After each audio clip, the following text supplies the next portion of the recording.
I never thought I'd be the type of person to blow the whistle on a coworker, but what I discovered about Marcus during my time as a department manager at the Riverside Walmart changed everything I thought I knew about workplace corruption.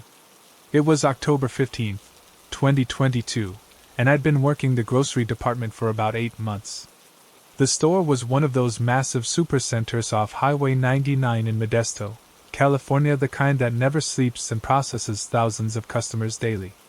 I was proud of my promotion to department manager, finally making enough to support my family while going to school part-time. Marcus Henderson had been there for 3 years, working primarily in grocery and dairy. He was one of those employees everyone liked, always volunteering for extra shifts, staying late to help with restocking, and somehow his sections always had the best sales numbers in the store. Management loved him. I respected his work ethic. The first sign something was off came during a routine inventory check on a Thursday morning. I was going through the dairy section, scanning expiration dates on yogurt and milk products, when I noticed something strange. There were several containers of Greek yogurt with expiration dates that had been altered, not obviously, but if you looked closely, you could see where numbers had been written over with similar ink. I pulled about 6 containers off the shelf. The original dates showed they'd expired 5 days earlier, but someone had carefully changed the 12 to 19 on each one. The handwriting was neat, deliberate. This wasn't some customer prank or accident. "Hey Marcus," I called over to him as he was stocking the cheese section. "Did you notice these dates look weird?" He glanced over, barely looking at the containers in my hands. "Probably just a printing error from the manufacturer. Happens all the time. I wouldn't worry about it." But I was worried. Food safety wasn't something you could just brush off, especially in a store that served thousands of families. I took the altered products to the back and documented everything with photos on my phone before disposing of them properly. That's when I started paying closer attention to Marcus's sections. Over the next 2 weeks, I began doing random spot checks throughout his assigned areas. What I found made my stomach turn. Marcus wasn't just altering dates occasionally, he was running a systematic operation. Expired bread products with new dates written over old ones. Lunch meat packages with altered sell-by dates. Even some canned goods that had been expired for weeks. The pattern was always the same. Products that were just past their expiration dates would get new dates written over the old ones, always in Marcus's neat handwriting, always moving the dates forward by exactly 1 week. He was careful about it, too, never altering products that were too far gone, never doing too many at once, and always in sections where he worked alone. But here's what really disturbed me. Our department's sales numbers had been climbing steadily over the past 6 months. Marcus's sections consistently outperformed other areas, and management had been using our department as an example for other stores in the district. We were moving product that should have been written off as losses. I realized Marcus wasn't just endangering customers' health, he was artificially inflating our sales figures by keeping expired inventory in circulation instead of following proper disposal protocols. The store was essentially selling spoiled food at full price and counting it as successful merchandising. The breaking point came on November 2nd, during the evening shift. I was doing a final walkthrough before leaving when I saw Marcus in the dairy cooler, working on a stack of milk gallons. He had a black Sharpie and was methodically going through each container, altering expiration dates. I watched from behind a display rack as he changed dozens of dates. These weren't products that were barely expired. Some of these milk gallons had been sitting there for over a week past their original dates. The smell when he opened the cooler door was noticeable even from where I was standing. "Marcus, what the hell are you doing?" He spun around, the Sharpie still in his hand. For a moment, his face went completely white. "Look, Jennifer, it's not what you think. These dates are just conservative estimates. Most of this stuff is still perfectly good. I'm saving the store thousands in write-offs. You're selling spoiled food to families. People trust us to keep them safe." He stepped closer, and his demeanor completely changed. The friendly coworker I'd known for months was gone, replaced by someone cold and calculating. "You don't understand how this business works. Every product we throw away is money lost. I've increased our department's profit margin by 12% this quarter. Management loves those numbers. They're not going to care how we achieve them. They'll care when someone gets sick, when there's a lawsuit, when people find out we've been deliberately selling expired food. Marcus laughed, but there was no humor in it. Who's going to believe you? I've been Employee of the Month 3 times this year. My sections have the best performance metrics in the store. You've been here 8 months and you're already causing problems. That's when I realized this wasn't just about cutting losses. Marcus genuinely believed he was doing good work. He'd convinced himself that the expiration dates were just suggestions, that his system was better than corporate policy, and that the sales figures justified everything. Besides, he continued, you're not going to report this. Because if you do, they're going to ask questions about the entire department's performance. Your performance. How did you not notice this for months? What does that say about your management skills? He was right about one thing. I had been managing this department for months without catching his scheme. But he was wrong about everything else. That night, I went home and documented everything I'd observed. Photos of altered products, notes about dates and locations, sales figures that showed unusual patterns in our department's performance. I also researched food safety violations and their potential consequences. The next morning, I called Walmart's corporate ethics hotline and filed a detailed report. Within 48 hours, a team of corporate investigators arrived at our store unannounced. What they found was worse than even I had suspected. Marcus had been running this operation for almost 2 years, not 6 months. He'd perfected his system gradually, starting small and getting bolder as his sales numbers impressed management. The investigators estimated that thousands of potentially spoiled products had been sold to customers. But here's the part that still bothers me. When corporate reviewed our department's sales figures, they discovered that our exceptional performance had been used as a model for other stores in the region. Marcus's methods had been indirectly influencing food safety practices across multiple locations. Marcus was terminated immediately and faced criminal charges for food tampering and fraud. The store had to issue public notifications about the contaminated products and face several lawsuits from customers who had gotten sick. Our department manager position was restructured, with additional oversight and mandatory daily expiration date audits. The investigation revealed that Marcus had been motivated by a quarterly bonus system that rewarded departments with the lowest waste percentages. He'd figured out how to game the system by keeping expired products in circulation instead of following proper disposal protocols. What disturbed me most was how he'd rationalized it. During the investigation, Marcus maintained that he was helping the store save money and that most customers never checked expiration dates anyway. He seemed genuinely confused about why people were upset. I stayed with Walmart for another year, but the experience changed how I looked at corporate retail. The pressure to hit sales targets and minimize losses can create environments where employees feel justified in cutting dangerous corners. Marcus wasn't some criminal mastermind. He was a regular guy who gradually convinced himself that cheating food safety protocols was acceptable business practice. The new safety measures they implemented were extensive: daily audits, multiple manager sign-offs for inventory, and random corporate inspections. But I couldn't shake the feeling that if one person could run this kind of operation for 2 years without detection, how many other corners were being cut in ways we hadn't discovered? Have you ever worked in retail and felt pressure to bend the rules to meet impossible targets? What would you do if you discovered a coworker was putting customers at risk to boost their performance numbers? 3 weeks after the Marcus Henderson incident, I thought I'd seen the worst of what could happen at our store. I was wrong. What I discovered about our receiving team made Marcus's expired food scheme look like shoplifting candy. My name is David Chin, and I'd been working at the Riverside Walmart for about 6 months as a stock associate. After the corporate investigation wrapped up, management was cracking down on everything: new protocols, surprise audits, and a general atmosphere of paranoia that made everyone walk on eggshells. It was November 28, 2022, just after the Black Friday rush, when I first noticed something odd about our overnight receiving operations. I'd been assigned to help with the morning inventory count in the electronics section when I saw boxes being moved that didn't match our standard supplier packaging.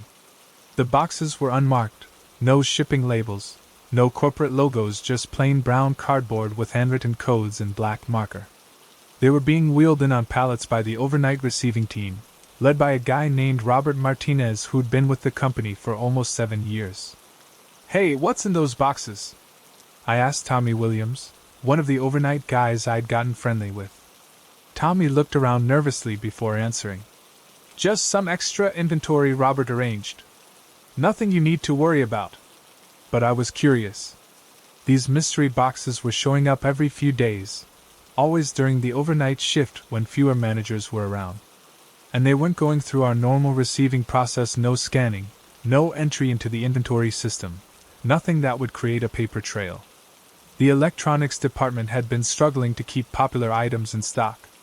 Gaming consoles, high-end headphones, smartphones, the kinds of products that flew off shelves during the holiday season. Corporate had been pressuring us to find ways to meet demand while staying within our purchasing budget. That's when I started noticing that our electronics section was suddenly well-stocked with items that weren't showing up in our inventory system. Brand new PlayStation 5s, AirPods Pro, Samsung Galaxy phones, all priced competitively and selling fast, but with no record of when or how we'd acquired them. I decided to stay late one night to see what was really going on. On December 5th, I volunteered to help with overnight restocking. Around 2 a.m., when the store was closed and most of the day's shift supervisors had gone home, I watched Robert's team bring in another shipment of those unmarked boxes. They were being delivered by a white Ford Transit van with no company markings, driven by a guy in civilian clothes who looked nothing like our regular delivery drivers. The van pulled up to our loading dock, and Robert's team quickly unloaded about 20 boxes, each one heavy enough to require 2 people to carry. I positioned myself behind some pallets where I could observe without being seen. What I witnessed made my blood run cold. Robert was opening the boxes and checking the contents against a handwritten list. Inside were electronics, expensive ones. But these weren't new products from authorized distributors.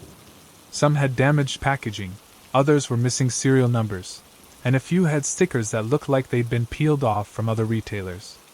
"Make sure you get the Best Buy tags off before you put these out," Robert told one of his team members, holding up a tablet that clearly had Best Buy pricing stickers still attached.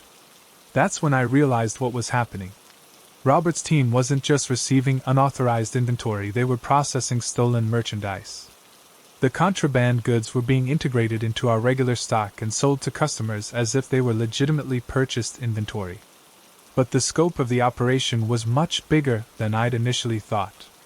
Over the following weeks, I started documenting everything I could without getting caught. The stolen merchandise wasn't just electronics, it included clothing, automotive parts, home goods, and even pharmacy items. The system was sophisticated. Robert had connections with people who were stealing merchandise from other retailers, possibly employees at competing stores or organized theft rings. The goods would be delivered to our store during overnight shifts, repackaged or retagged to remove identifying marks, and then integrated into our inventory as if they'd been legitimately purchased. The financial motivation was clear. Our store was under pressure to meet sales targets while staying within purchasing budgets. By acquiring inventory through theft instead of legitimate suppliers, Robert's team was able to stock popular items at zero cost, making our profit margins look exceptional. But the human cost was devastating. Every stolen item represented a loss for other businesses, potentially costing jobs and affecting prices for other customers. And our store was essentially operating as a fence for stolen goods, making every customer who bought these products an unwitting participant in organized retail theft. The breaking point came on December 18th, when I witnessed something that made me realize how dangerous this situation had become.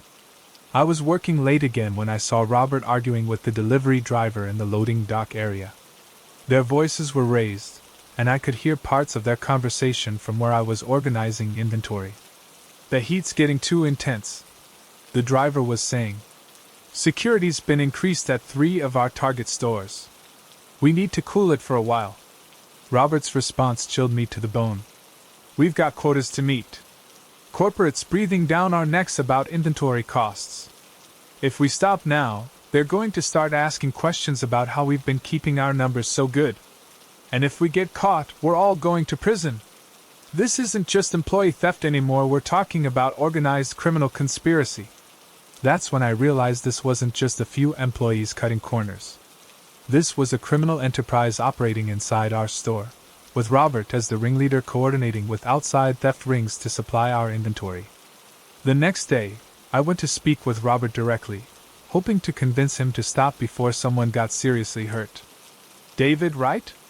You're one of the new guys. Robert's smile was friendly, but his eyes were cold as he studied me in the break room. I've been noticing some irregularities in our receiving process. Unmarked boxes, inventory that doesn't match our purchasing records. I wanted to make sure we're following proper protocols. His expression didn't change, but I could feel the tension in the room shift. You know, David, this store runs on trust.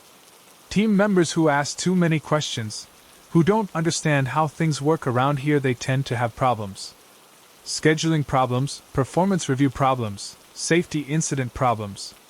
The threat was clear. But what scared me more was how casually he delivered it, like threatening employees was just another part of his job. I've been watching you the past few weeks. You're curious about things that aren't your business. That's not a good quality in retail. Curiosity can get you into trouble. I'm just trying to do my job properly. Your job is to stock shelves and keep your mouth shut. Everything else is above your pay grade. The less you know about our operations, the safer you'll be. That night, I called Walmart's corporate ethics hotline and filed a detailed report about the contraband operation.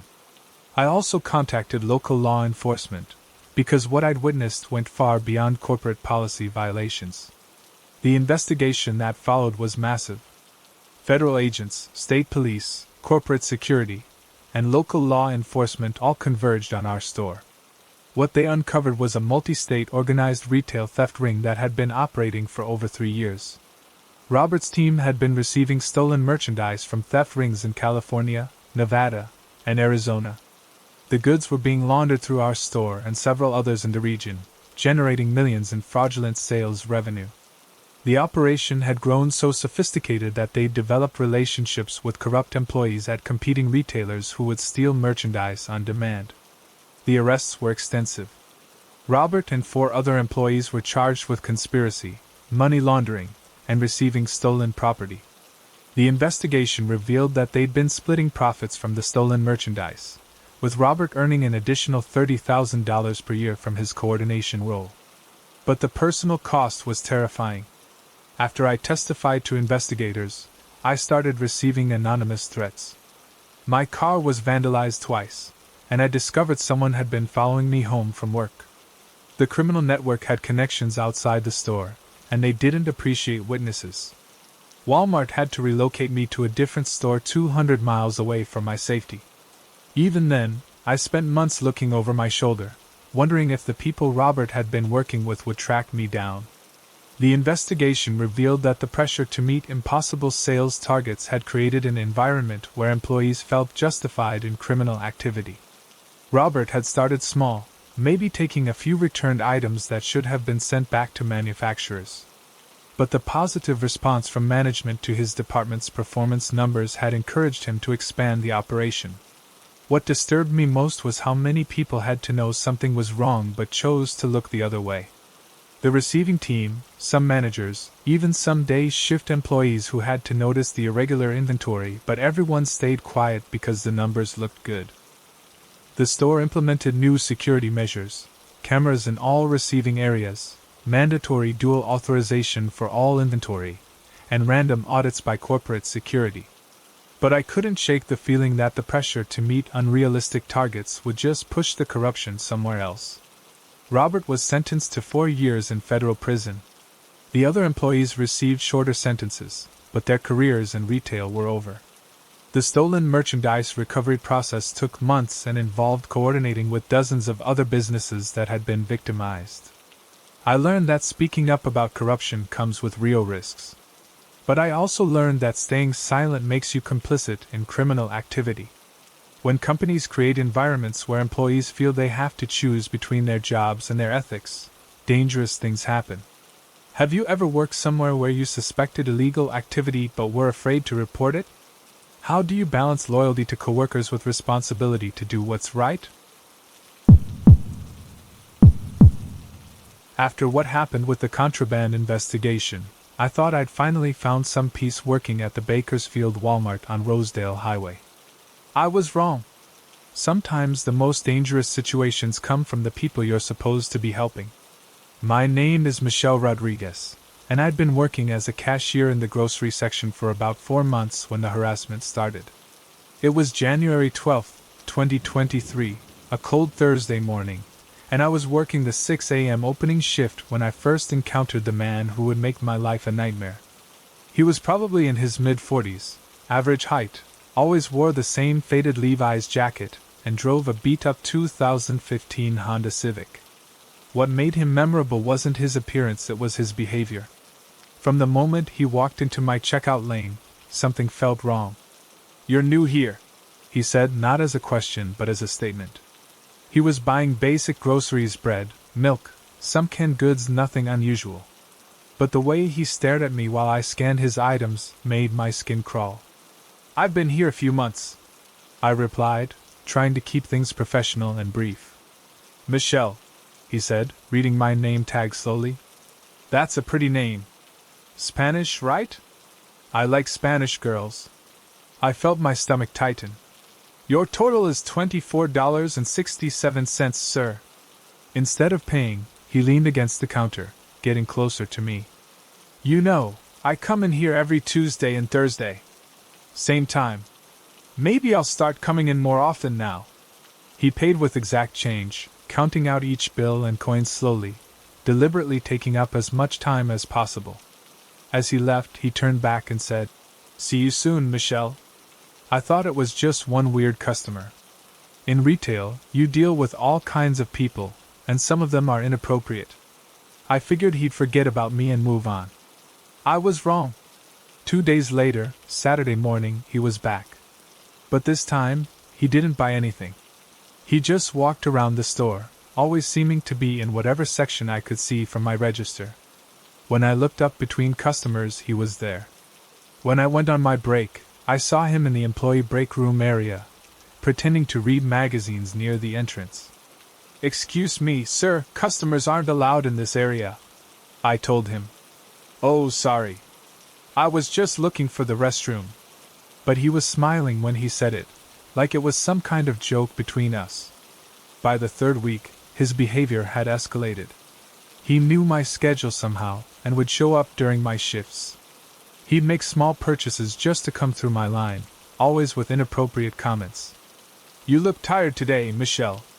Long night? I could help you relax. That perfume smells nice. Is that what you wear when you go out? I'd bet you're even prettier when you're not wearing that uniform."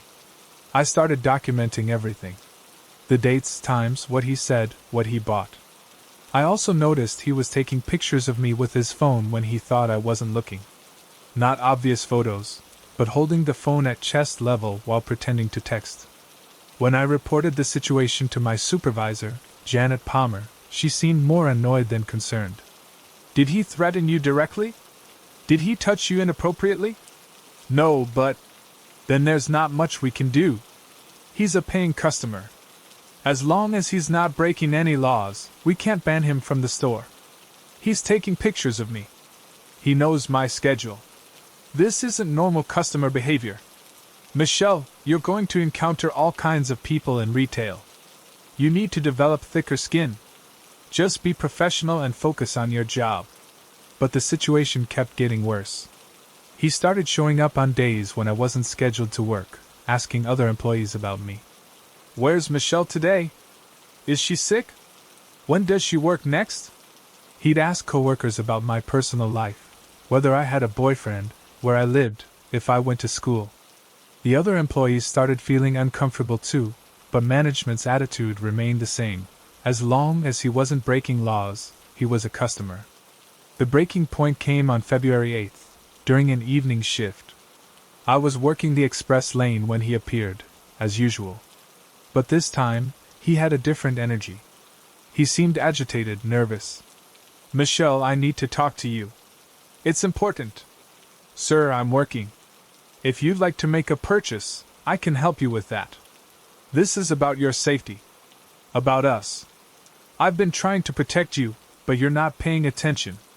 My blood went cold. Protect me from what? There are dangerous people in this store. Men who look at you the wrong way. I've been watching them, keeping track of who talks to you, who bothers you. I have a list. He pulled out a small notebook from his jacket pocket. It was filled with handwritten notes, dates, and descriptions of male customers and employees who had interacted with me. This guy in automotive, he stares at you when you walk by. This customer who comes in Wednesdays, he asked about you. I've been documenting everything. I realized this man had been conducting surveillance on me for weeks. He'd been following me around the store, watching my interactions, and creating some kind of twisted protection fantasy where he was my guardian. I don't need protection. I need you to leave me alone. His expression changed completely. The fake concern was replaced by something cold and angry. You don't understand what's happening here. I'm trying to help you, and you're being ungrateful. Do you know what could happen to a pretty girl like you without someone watching out for her? I'm calling security. Security can't protect you outside this store. They can't protect you when you're walking to your car. They can't protect you when you're at home. That's when I realized he knew where I lived. The way he said it, the confidence in his voice, this wasn't a general threat. This was specific knowledge. I pressed the call button for management, but he was already walking away. As he left, he turned back and said, "This isn't over, Michelle. I'll be watching." That night, I called the police. The officer who responded was professional but not particularly helpful. Has he threatened you directly? Has he been to your home? Has he damaged your property? No, but he's been stalking me for weeks. He knows my schedule, he's taking pictures, he knows where I live. Following someone in a public place isn't illegal. Taking pictures in a store isn't illegal. Unless he makes direct threats or commits a crime, there's not much we can do. So I have to wait until he actually hurts me? We can increase patrols in your area, and you can document everything. If his behavior escalates to criminal activity, we'll have grounds to act. The next day, I met with the store manager, Robert Kim, demanding action. Janet told me about your situation. I understand you're concerned, but we can't ban customers based on complaints unless they violate store policy. He's been harassing me for a month. He's taking pictures of me. He knows personal information about me. How is that not a violation? Has he touched you? Has he used profanity? Has he threatened violence? He threatened my safety. He said security couldn't protect me outside the store.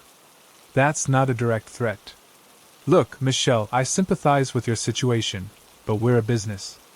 We can't ban paying customers because employees feel uncomfortable. I realized the store was more concerned about potential lost revenue than employee safety.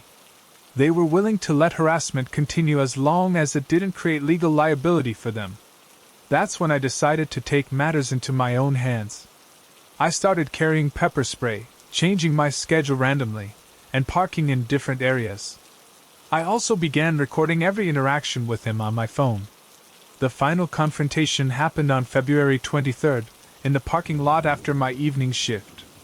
I was walking to my car, a 2018 Toyota Camry parked under one of the lot lights, when I saw him waiting by his Honda Civic 3 spaces away.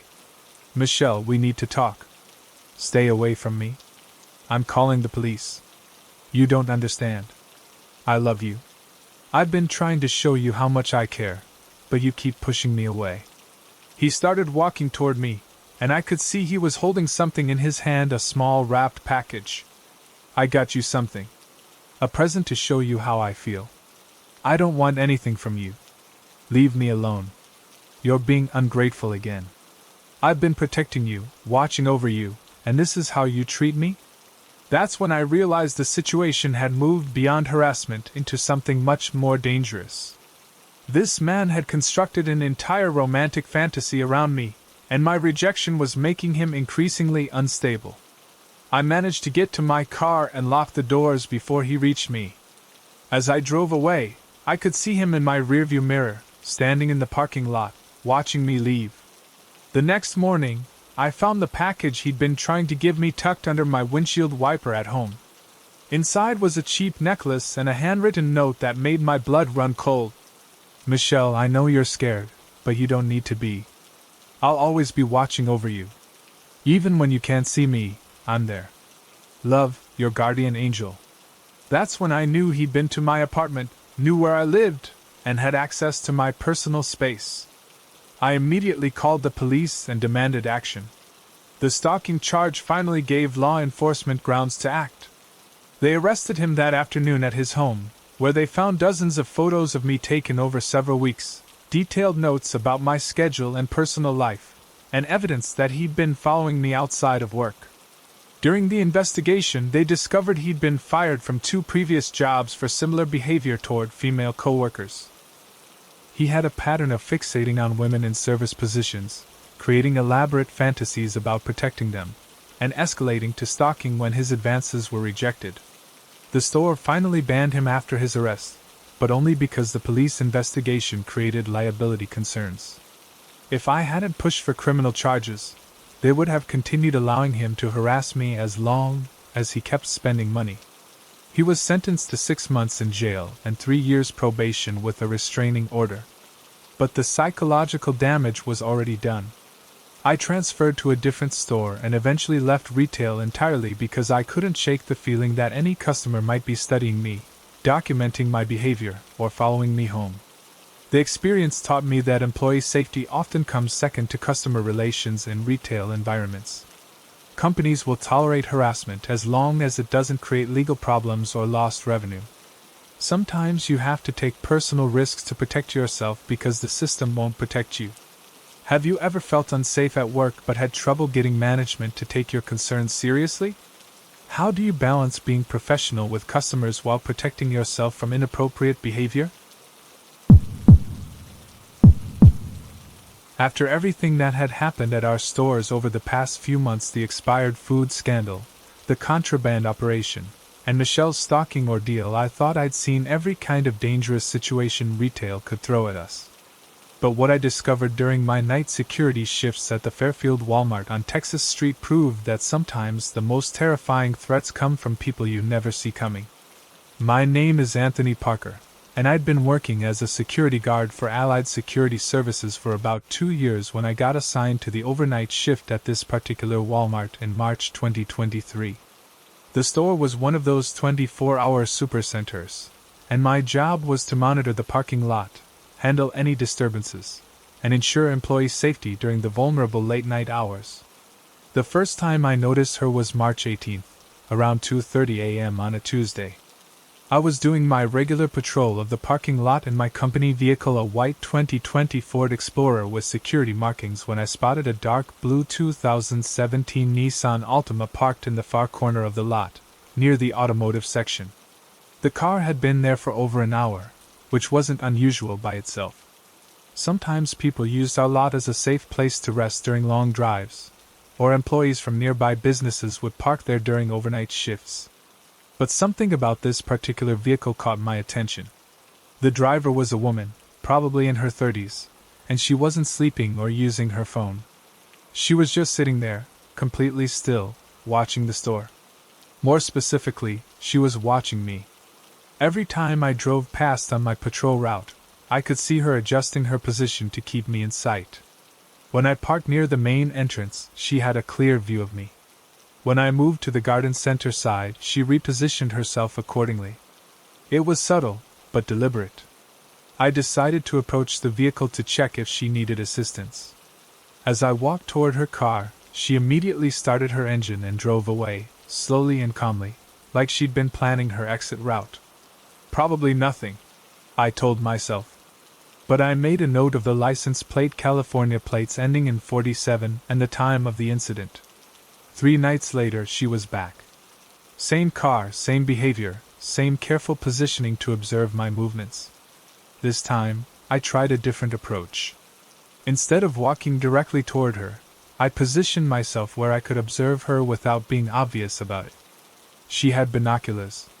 Small ones, but definitely binoculars, and she was using them to watch the store's entrances and my patrol patterns. She was also taking notes on a small pad of paper, documenting something about our security procedures. When my shift ended at 6 a.m., I reported the incident to my supervisor at Allied Security, Mark Thompson. "Could be someone casing the place for a robbery," Mark said. "Or maybe she's a private investigator working an insurance fraud case." "Did she do anything threatening?" "No direct threats, but the surveillance behavior is concerning. She's documenting our security protocols.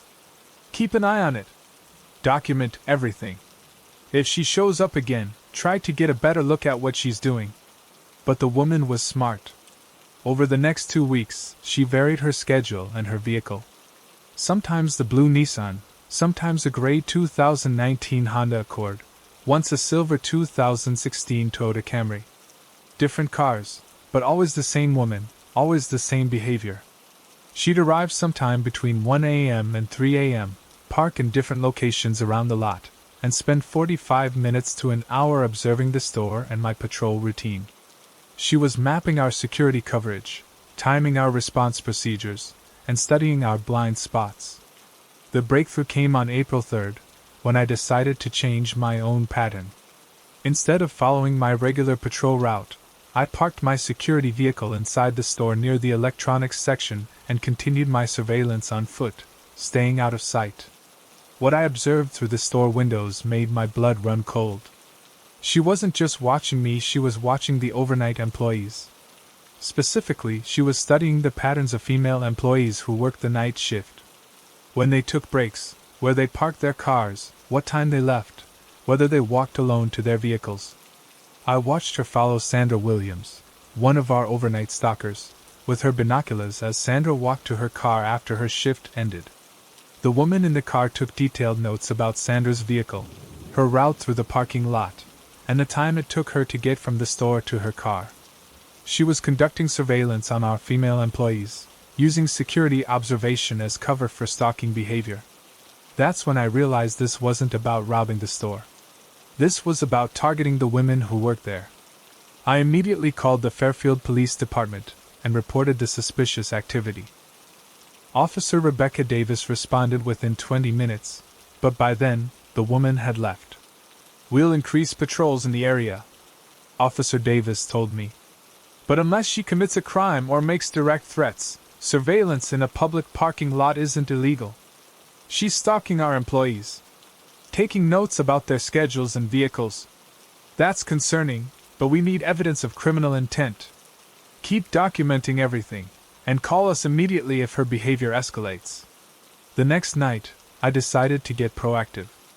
I coordinated with the overnight manager, Patricia Collins, to implement additional safety measures. "I want all female employees to use the buddy system when walking to their cars. No one leaves alone. And I want everyone to park near the main entrance where we have the best lighting and camera coverage." "Anthony, you're scaring people. Is this really necessary?" "Patricia, there's a woman who's been conducting surveillance on our female employees for 3 weeks. She knows their schedules, their vehicles, and their routines. This is a security threat." That's when Patricia told me something that made the situation even more terrifying. Sandra mentioned that someone has been calling her apartment, hanging up when she answers. And Jennifer in electronics said she thinks someone's been following her home after work.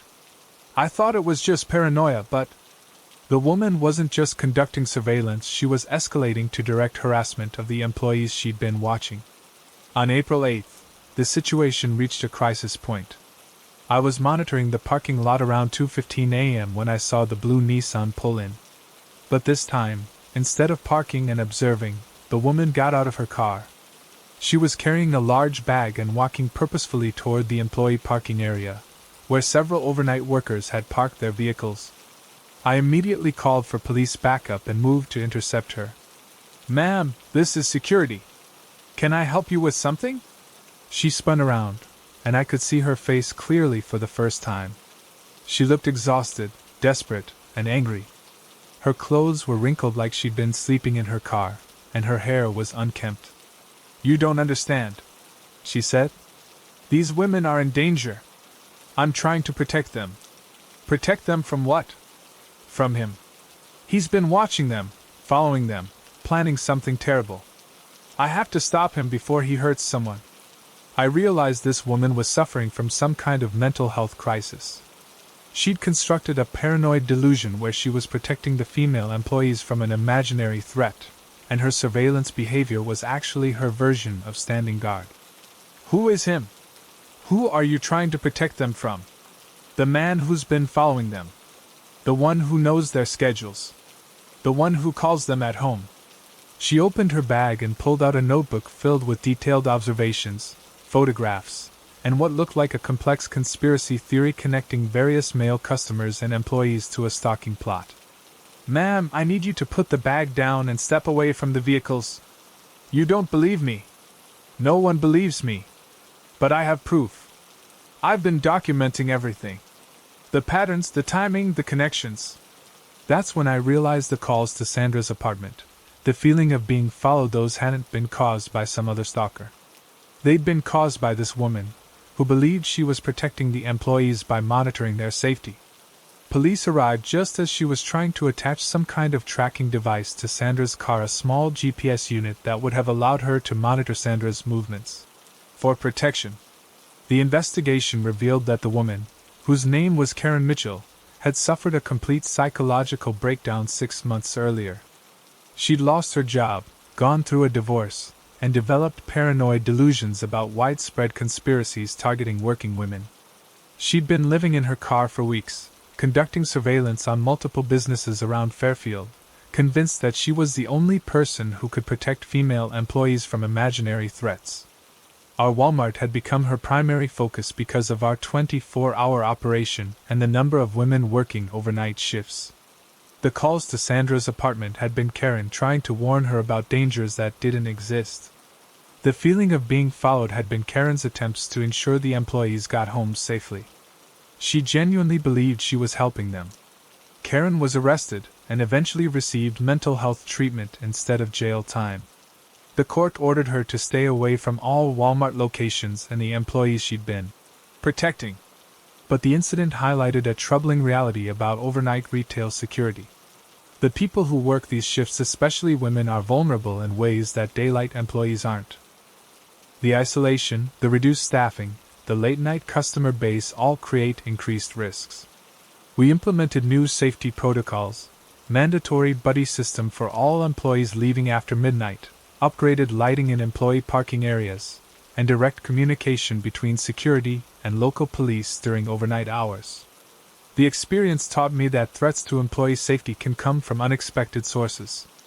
Karen Mitchell wasn't a criminal, she was a person in crisis who believed she was doing good. But her mental health emergency created real danger for the people she thought she was protecting. It also showed me how isolation and night shift work can make employees feel vulnerable to threats that may or may not be real. The fear Sandra and Jennifer experienced was legitimate, even though the source wasn't what they thought it was. Have you ever felt unsafe during overnight or isolated work shifts? How do you balance being aware of potential threats without becoming paranoid about every unusual customer or situation? Thanks so much for watching. I can't express enough how much your support means. The likes, the comments, it all really helps the channel grow. If you enjoyed the video, make sure to hit that like button and share your thoughts in the comments below. I always take the time to read them. And don't forget to subscribe so you never miss out on any new videos. See you next time.